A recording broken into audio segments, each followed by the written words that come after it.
Te voy a leer la mente. Ok. Sin decir nada. Vale, eso tengo que verlo yo. Muéstramelo.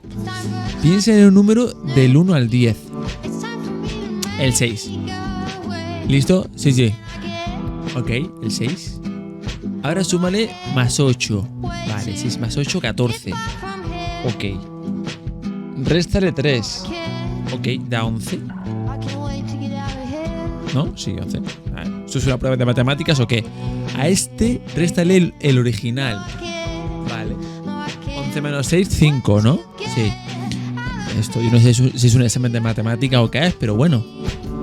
Si lo adivino, tienes que seguirme y like. Ya sabes. Creo que estuvo cerrada todo el tiempo. ¿Qué haces? Ah, pues sí es el 5.